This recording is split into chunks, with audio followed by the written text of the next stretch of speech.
It's every sailor's worst nightmare. His boat being ripped open, forced to abandon ship in rough seas. I knew the boat was doomed. Lost and adrift, fighting thirst, hunger, and exposure. Chances of survival were basically zero. With sharks circling like buzzards. Freaking out. You're gonna die, you're gonna die. Staying alive becomes an epic battle with the mind and the Atlantic in one man's fight to survive.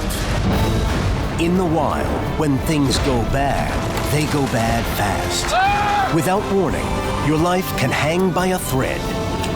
Adventurer and survivor Craig DeMartino fought back from his own wilderness disaster to reclaim his life. Now Craig meets other courageous outdoorsmen who beat the odds and return from their own fight to survive. I'm Craig DeMartino. There are few stories in the history of survival tales as powerful as Steve Callahan's. Being lost at sea is not just a struggle against the elements, but a fight that plays out in the deep recesses of the human mind. It's a place where loneliness and despair can grow to become enemies far greater than hunger, thirst, or predators from the deep. Sailors who challenge the ocean will tell you that they don't really control what's happening around them. They only adapt to what the sea dictates, and how well they adapt decides whether they live or die. It's a valuable lesson that Steve Callahan started learning at a young age. My Boy Scout master had a small boat, and he would ask kids if they wanted to go out sailing. I kind of lay down on the boat and looked out at the waves, which were sort of the same eye level, and it felt very womb-like. I felt really at home. Steve had a knack for reading the waves, the wind, and the currents, and how to get a boat to do what he wanted.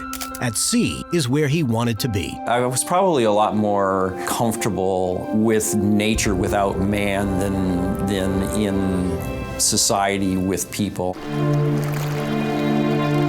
Sailing and rock climbing have a little bit in common, I think. Craig DeMartino talked to Steve about that intangible lure of the sea. It's a real zen-like experience, you know. When you get the boat in sync, you're moving with the waves and this really dynamic surface, and with the wind, everything's varying all the time, and so you're in total touch with what's happening at that moment, and the past and the future kind of disappear in terms of importance, and you're just very, very present. It's a spiritual place for me. It's like, I don't know, you go climbing in Yosemite or any place like that with the grandeur you're confronted with. It's humbling and it's awesome. Steve became a skilled mariner and ship designer. In 1980, he built the Napoleon Solo, a 21-foot cruiser responsive to light winds and forgiving in heavy weather. Part of the reason for building Napoleon Solo was to show that you could build a boat that performed well, that could be a home, and wasn't, you know, a huge yacht or anything, that you could be very self-contained and you could do this on a relatively limited budget. In the fall of 1981, Steve and his friend Chris sailed the Napoleon Solo from Bermuda to England. The two men successfully crossed the Atlantic in less than 2 weeks. Steve's next trip would be on his own, a solo journey back across the Atlantic to Antigua. Steve thought the voyage would be easy. That was going to be the milk run. Going across the ocean, it blows hard a lot, but it's all from behind, or mostly from behind. So I thought I'd just glide right down to the Caribbean. But Steve was mistaken. On January 29, 1982, Steve and the Napoleon Solo set sail from the Canary Islands into the vast Atlantic. The first few days passed uneventfully, but Steve was sailing into the teeth of a huge storm. The wind started picking up, and the waves grew. So I figured I was in for a bit of a blow, but the boat and I had been through several blows that were worse. Soon the winds built into a gale. I was just under a storm jib, the main was completely furled, and the boat was just like clicking along, doing 5-6 knots across these waves, and every once in a while a big breaker would hit the side of the boat, boom. Throughout the day and night, the relentless storm battered his craft. I kept getting up and checking things out, make sure everything's okay, try to be proactive in these things, and everything seemed good. I was like looking at all the seams in the boat and how the bulkheads were and everything seemed cool. Steve did his routine check. The boat was holding steady. He hit his bunk for a rest. Then, disaster. So suddenly there was this big bang on the side of the boat. A lot of water came in immediately. I knew the boat was doomed like from a nanosecond after it happened. Napoleon Solo crashed into something big, and the hull ripped open. Cold ocean water quickly swamped the boat. With only seconds to react, Steve collected his survival gear. There's part of me that's freaking out. You're gonna die, you're gonna die. And there's part of me, slap that guy and just say, shut up, let me do my thing. It was dark and I couldn't see, and I just kind of leapt up and started acting in accordance with my training. I had a life raft up on the deck. I tried to get the emergency kit out, but I couldn't. The boat started nosing down. His next decision didn't come easily. And the water was like just going up like this. And so I thought, hey, it's doomed. I got to get out of here and get in the raft, or this thing's going to sink and take me down with it.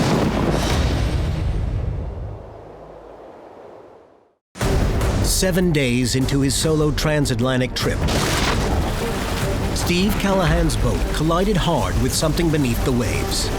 As his boat sank, he launched his self-inflating life raft into the pitching seas. A line tethered the raft to the swamped boat.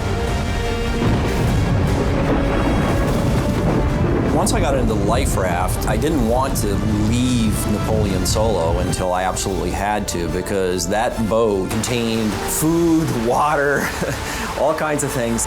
Watertight compartments that Steve had built into the Napoleon Solo kept it from sinking immediately. That gave me a chance to get back on board and dive down and get some really critical equipment, especially this emergency bag that I had. Still tethered to the boat, the raft too was in danger of being swamped. And these big waves that would come by would hit the raft and just like smashes, like being in an auto accident every few minutes. It would just like completely collapse the raft, and I'd get pinched in there and water would come flying in everywhere, and I was really worried that the raft was going to tear itself to bits. But Callahan didn't want to cut loose from his boat and lose his best chance of surviving this ordeal. I was going through all these kind of dream-like scenarios of, oh, well, maybe if it gets light, I can see where the damage is, and maybe I can figure out a way of repairing it and pump the boat out and actually carry on my way. You know, you never want to leave the boat until you know it's completely doomed. But the raging sea made the decision for him. There was suddenly one of these big waves that came and hit the raft, and then it seemed suddenly very peaceful. And I looked out, and I was drifting away from Napoleon Solo. In the darkness, Callahan watched his boat as it was pushed further and further away by the waves. In a way, it was like, oh, now I'm totally at the mercy of what's going to happen to me, but I kind of already figured that out.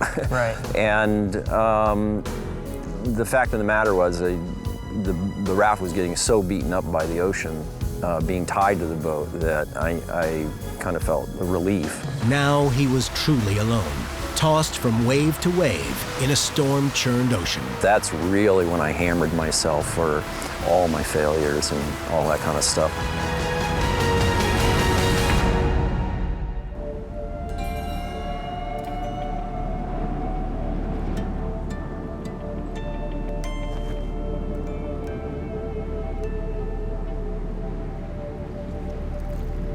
Steve noted the date, February 5th, day one of his new life.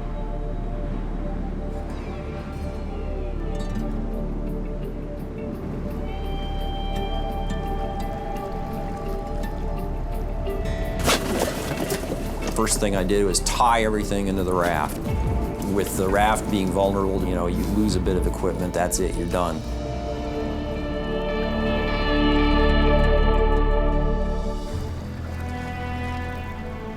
His top priority was food and water. Luckily, the survival kit had 8 one-pint cans of fresh water, a can of peanuts, a bag of dry beans, and a box of raisins. So for the time being, his immediate needs were taken care of. It really was a very, very difficult time. I was like, well, how am I going to live out here? I don't have enough water, I don't have enough food to even get to the shipping lanes. So I figured my chances of survival were basically zero.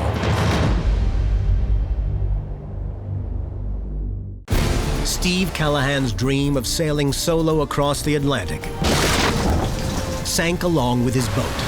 Now he has been adrift in the ocean for over a week. Surviving this ordeal would take a lot more reserves than his limited supplies. I started to adapt the attitude that this is not the end of a voyage, it's a continuation. It's just in a little bit more humble craft. So develop a shipboard routine, keep a log, exercise, navigate, normalize life as much as possible in order to get through this period of disorientation and fear into a period of adaptation or the survival routine.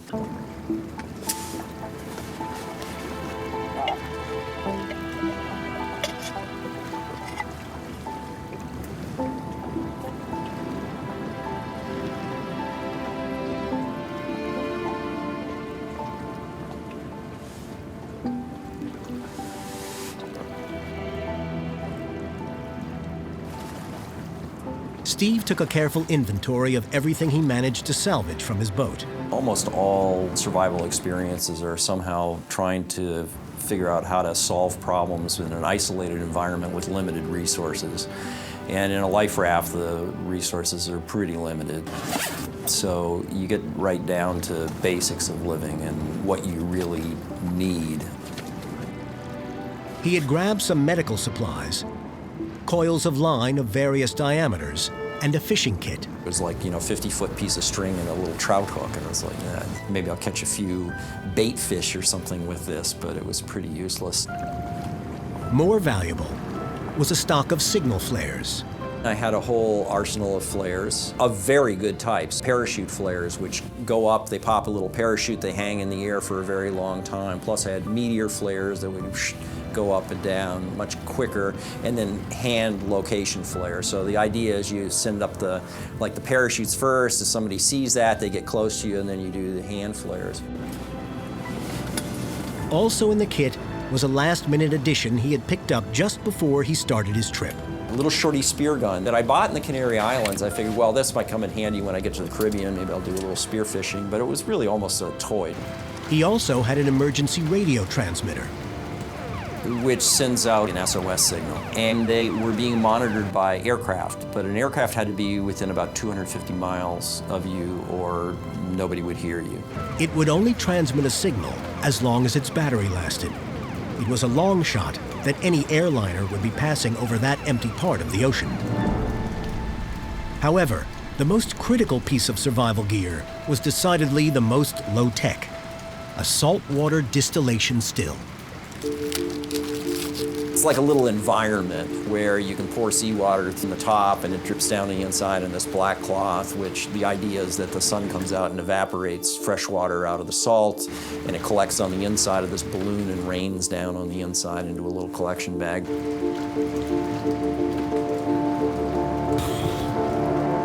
Without fresh water, Steve would die.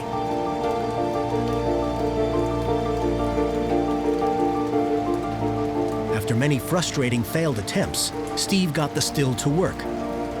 He started producing a few ounces of fresh water just as his canned supply ran dry. I had 8 pints to start with, which was a good start, and that gave me a window of opportunity to get the solar stills working, and then they would produce maybe a pint and a half a day on a good day.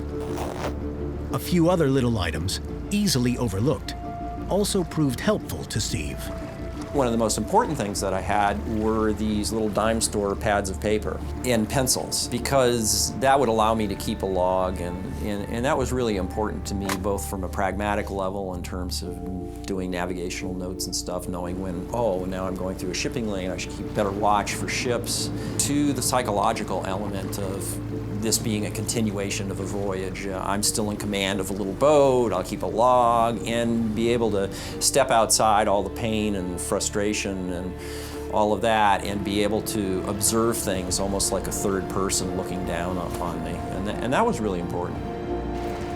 Bobbing along behind the raft was a tall marker buoy salvaged from the boat. Tethered by a line, the buoy was there to help would-be rescuers spot the raft as he moved with the westward current. From a few yellow pencils, Steve fashioned a rudimentary sextant. During the day, he estimated his latitude, and with the night stars, he plotted his course. The line that I had out the back was basically a 70-foot piece of line, so I made up a little speed distance table, like a little speedometer, and I could time seaweed or something floating by. He knew his approximate speed and his current location, and roughly how far he was from the closest islands in the Caribbean. So Steve crunched the numbers to figure out how long he had to drift before he made landfall. The arithmetic dealt a sobering blow, a number that no one, drifting alone, had ever endured before. Steve Callahan was on a solo transatlantic voyage when he was forced to abandon ship in the middle of the ocean. The good news for Steve was that after nearly 2 weeks in the Atlantic, he was drifting towards the Caribbean islands. The bad news? At his current speed, it would take him 2 months to get there. It just seemed like I'm 30 years old and what have I done? Well, I've drawn a few pictures, I designed a couple of boats, and I died. You know, it was really pretty grim.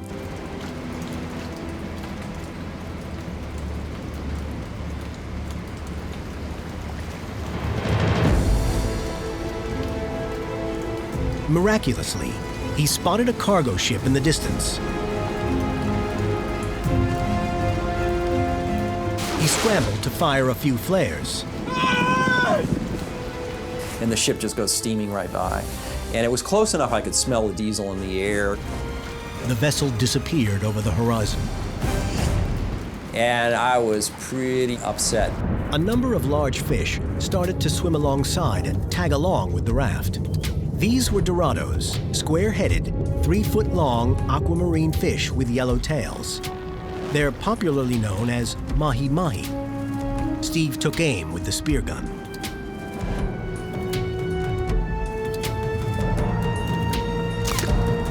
I might hit one, but not strong enough so that it would go through the fish.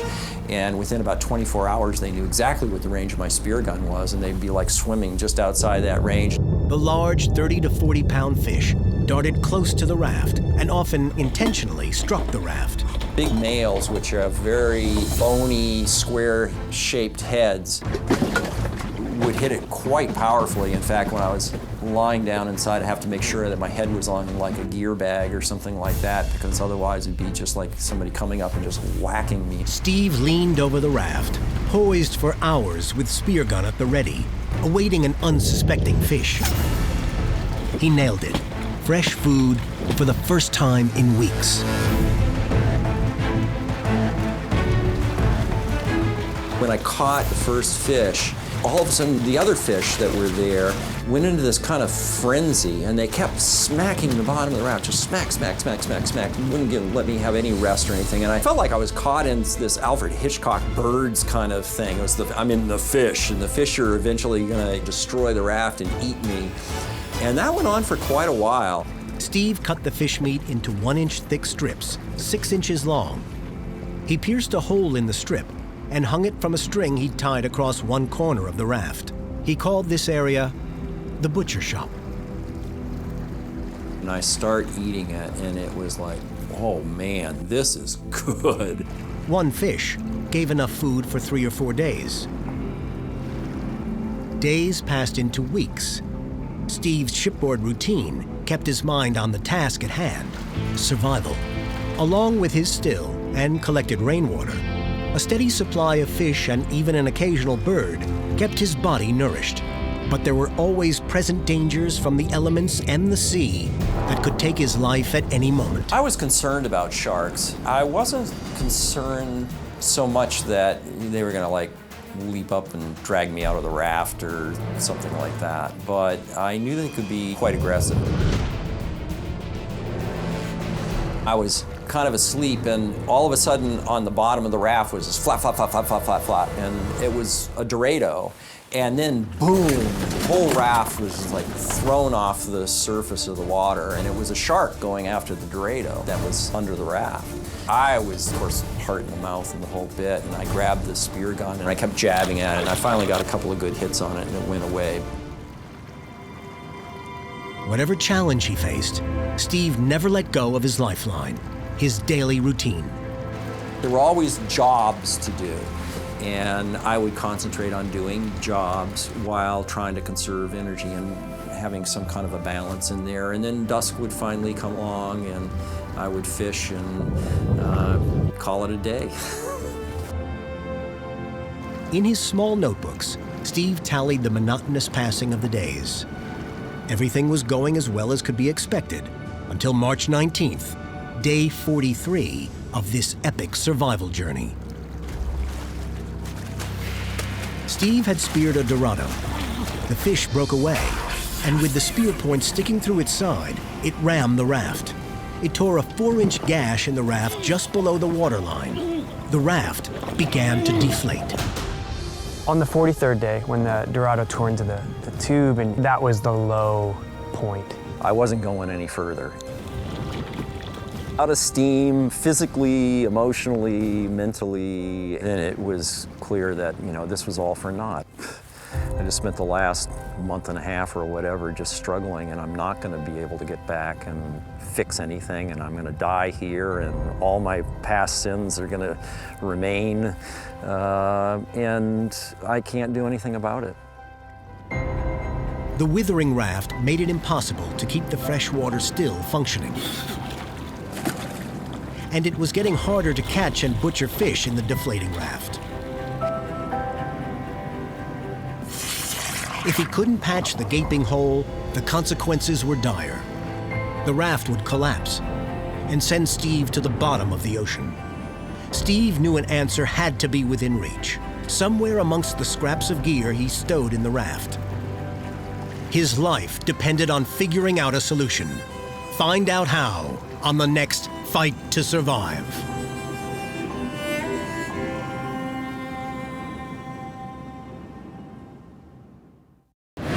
A lone sailor, shipwrecked in the middle of the ocean. I didn't think there was any way I was going to live more than a couple of weeks.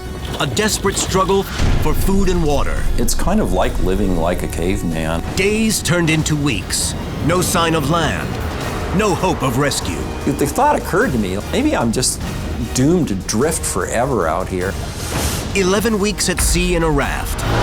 This is the ultimate survival story. A truly epic fight to survive. In the wild, when things go bad, they go bad fast. Without warning, your life can hang by a thread. Adventurer and survivor Craig DeMartino fought back from his own wilderness disaster to reclaim his life. Now Craig meets other courageous outdoorsmen who beat the odds and return from their own fight to survive.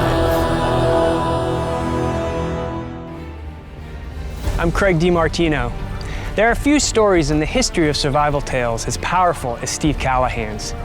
Being lost at sea is not just a struggle against the elements, but a fight that plays out in the deep recesses of the human mind. It's a place where loneliness and despair can grow to become enemies far greater than hunger, thirst, or predators from the deep.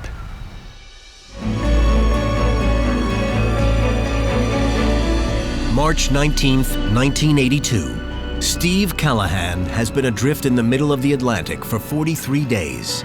He's so far out to sea that he's beyond the range of any effective search by ship or aircraft. His sailboat sank after hitting a large object in the dark. As it went down, he made it into his emergency raft with a limited amount of food, water, and useful survival tools. An experienced sailor with an iron will and belief he would survive. He used every bit of knowledge and skill to stay alive. But on the 43rd day, everything changed. A gash in the side of the rubber tube threatened to sink the raft. Steve tried, but couldn't stop the crippling leak. Craig DeMartino had to face his own dark moments as he laid on the ground with his leg shattered. Craig asked Steve what he was feeling as he struggled to stay alive. That was the low point. I wasn't going any further. Out of steam, physically, emotionally, mentally, and then it was clear that, this was all for naught. I just spent the last month and a half or whatever just struggling, and I'm not going to be able to get back and fix anything, and I'm going to die here, and all my past sins are going to remain, and I can't do anything about it. But then it became, do I have enough energy in me? Do I have enough wherewithal to actually get myself together enough to give it one more go? For Steve, that week had started like so many others. My routine was pretty fixed. I would wake up, look around to the whole horizon, making sure there's no ship out there. If I had anything to eat, I would, have breakfast. And then I would do exercises, and I would fish if fish were around. Fishing meant waiting patiently with his small spear gun for just the right moment to strike. At first, I was using it as a conventional spear gun, shooting at the fish. And very soon after I started using it, I went to reload the spear in it, and the strap had disappeared.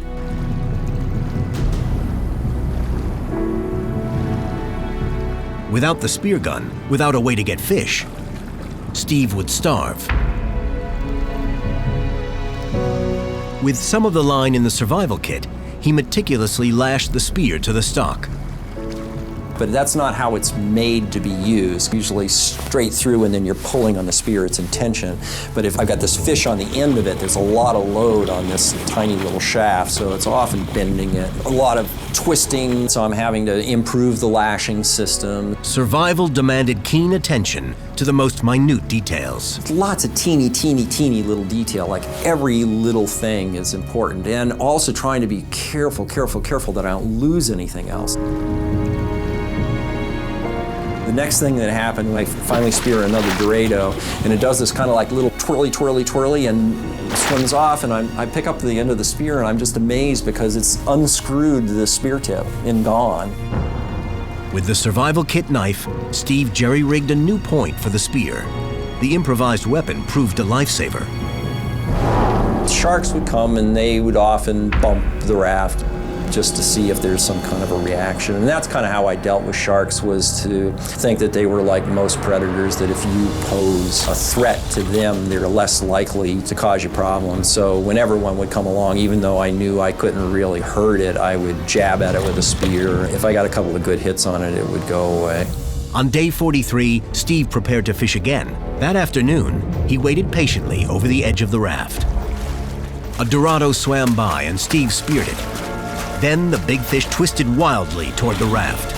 This time it broke the shaft of the spear and kind of turned around and ran against the raft. Instantly, the raft's lower tube deflated. Air gushed from the 6-inch tear. With the bottom tube deflated, the water pressure would push up in the inside so that it was like this dome on the inside of rubber, and if I step in it, it's like being in rubber quicksand, which I was worried about my legs sticking down in the water and sharks and stuff grabbing that. Steve's whole world quickly crumbled around him. It made it really hard to tend to the solar still.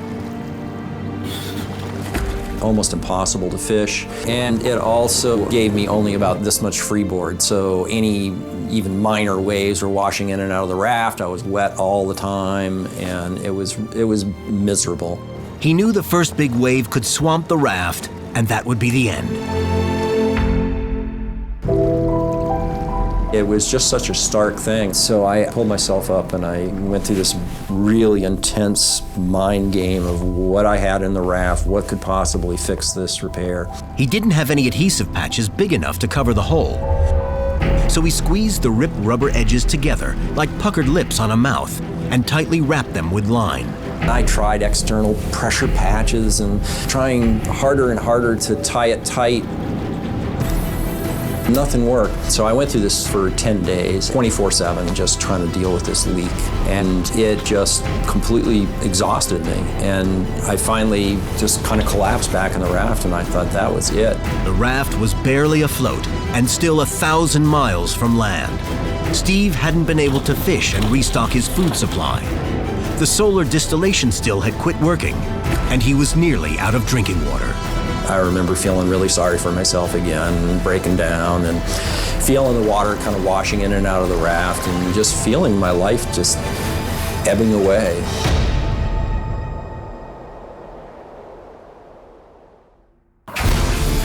For 10 days, Steve Callahan struggled to stop the leak that plagued his raft.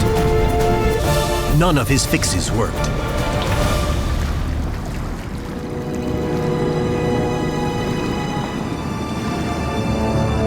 Maybe I can get myself together enough to have one more shot at this. If I don't get my act together here, now, this one time, I wasn't just talking about the remote possibility now that this is a matter of hours away. I'm gonna be dead, that's all there is to it. And then it dawned on me, I know what I need to do. As often is the case, in order to fix a problem, you often have to make them worse. His new plan required that he make the hole even bigger. He also needed to sacrifice the stainless steel eating utensils from his survival kit. I can use those as pens. I broke the handle off of a fork, and then I cut slits in the top and the bottom of the lips. And I put the foam tongue in, and I drove that pin down through the whole thing. And then behind it, I could wind lashings and make them really tight. And then it didn't matter how much pressure was in the raft. The line and everything couldn't be forced off because it was being held by that pin. With the hand pump, Steve reinflated the raft. The repair worked. The raft was stable again. Even though I felt really proud of myself for coming up with the answer, I'm also berating myself for being so stupid I couldn't have figured it out like a week beforehand.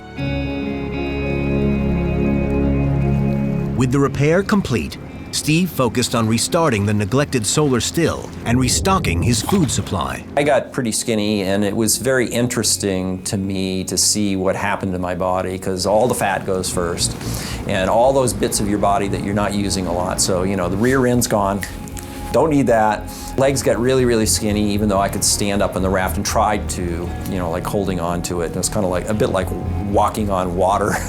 But I got pretty good at it after a while. And my legs were strong enough to keep me up, but they were pretty thready by the end of it, you know, sort of knobby knees. My upper body, which I used the most, my body reserved the most strength for, so it remained in fairly decent shape compared to the rest of me. Steve caught enough of the large Dorados and other small fish to keep himself from starving. But without any fruits or vegetables, scurvy might kill him. There was always that nagging of being hungry, always. I found it very interesting that every time I slept that I would dream of foods and drinks. But I never dreamt of steak or fish. It was always beautiful breads and fruit and all the stuff that my body needed. A tangle of kelp floated by. Steve plucked it from the water and ate what he could to get some critical vitamins and to supplement his monotonous diet of fish. As time went on, I became much more interested in what was inside the fish than the flesh. The fish eyes, which were nuggets of fluid, between the vertebrae, all those little discs, they were kind of fluid-like. Fresh fish liver, heart, all those things inside the fish which were providing me with vitamins and minerals and fats. He couldn't eat an entire fish in one sitting, so he devised a way to stockpile the meat. His own fish jerky. They would be roughly 1-inch square sections by, you know, however long. And I'd hang them up on all these strings which would dry in the sun. And so sometimes they would keep for a really long time. Aside from extreme weight loss, Steve suffered unavoidable saltwater sores. They start as like little bumps on the skin, turn into these kind of pimples that end up opening up. So you have an open ulcer, much like a canker sore or something like that. It forms on the skin, and they tend to be in places where you're wet a lot and compressed, like hips, but I would end up with hundreds of these all over me, and they're very painful because, first of all, they're open ulcers, and secondly, I'm living in a salt-encrusted environment. After 60 days adrift, the raft was stable, and Steve was winning his fight against starvation. But he feared another battle. An even more difficult challenge was looming on the horizon.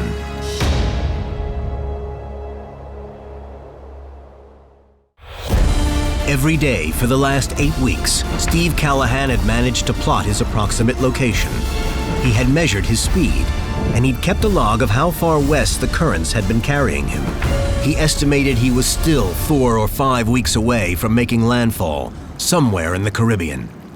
As the days turned into weeks, the effort to survive each day surprisingly grew a bit easier. I was surviving literally in a rubber tent in the middle of a wilderness, fishing for a few hours a day.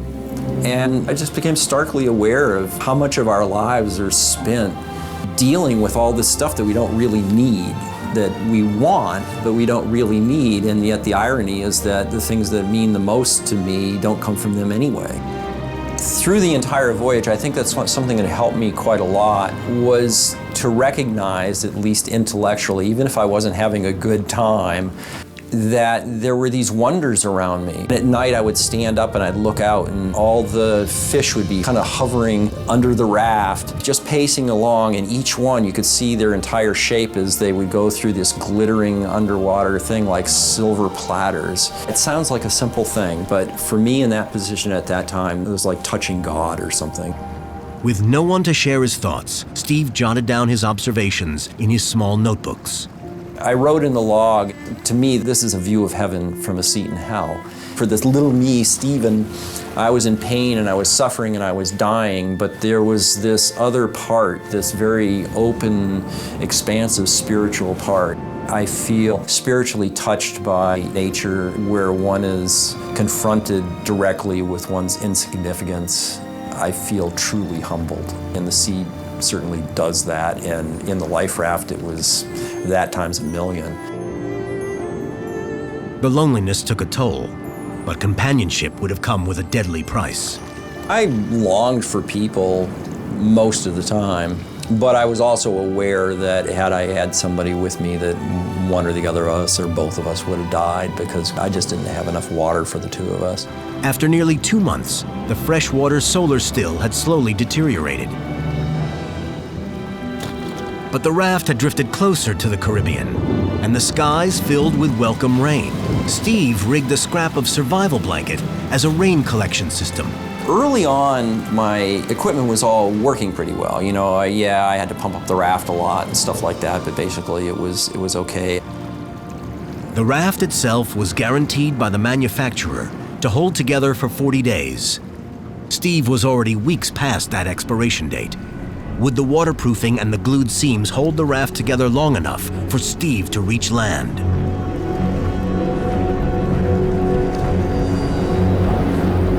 I started going through this period where I was going, maybe I'm like a Flying Dutchman. Maybe I'm dead. Maybe this is what I deserve for all my past, sins. The thought occurred to me, like, maybe I'm just doomed to drift forever out here.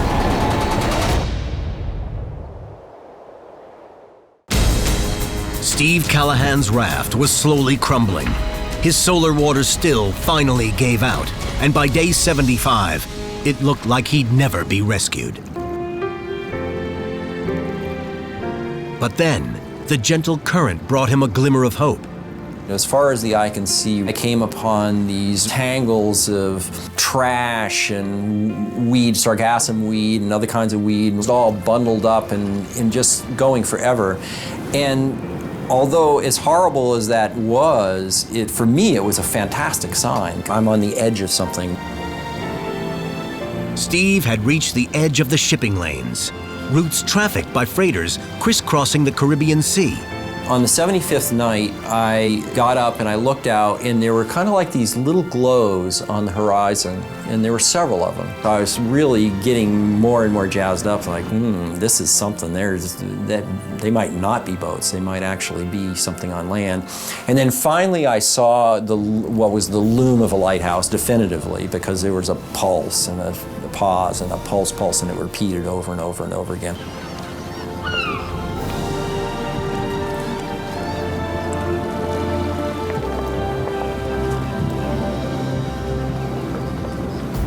So the next morning I expected to kind of get up and maybe see something way off in the distance. But actually it was pretty close. I could see details on the land. I could see that there was an island right in front of me, and then I heard an engine. And it's getting closer and closer and closer. And I look out and I see these fishermen coming out to me.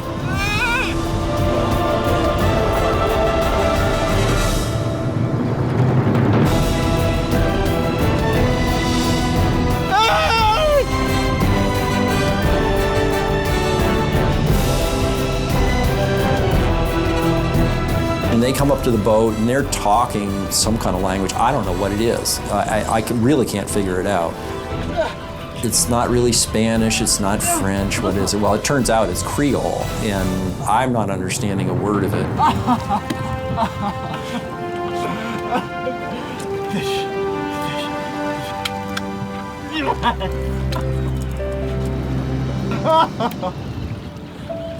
We load the raft up on the bow of the boat and roar into the island. The fishermen sped Steve to the tiny island of Marie Galante. To Steve's good luck, the currents had drifted him to the easternmost of the Caribbean islands, just south of Guadeloupe. In 76 days, he drifted nearly 2,000 miles. They come up towards the beach, and I'm so excited. You know, here's land, and there's a beautiful beach.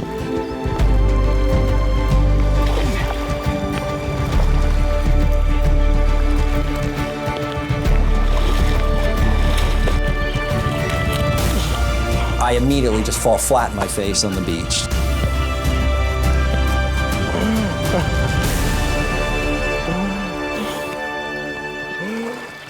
These two local guys just grab me by the arms, and they just like lift me up and take me up to the local gendarme and sit me in a metal chair, and somebody thrusts a cold ginger beer in my hand, which was like, oh my God, this is so heaven. Helpful locals delivered Steve to the hospital, where he was looked after for a few days. He contacted his parents that he was safe.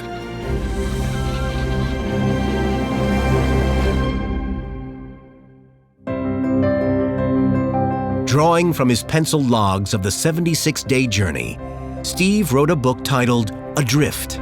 His vivid retelling caught the attention of film director Ang Lee. Lee talked with Steve and asked him for his input and advice on his 2012 film about a young man's struggle to survive a shipwreck, The Life of Pi.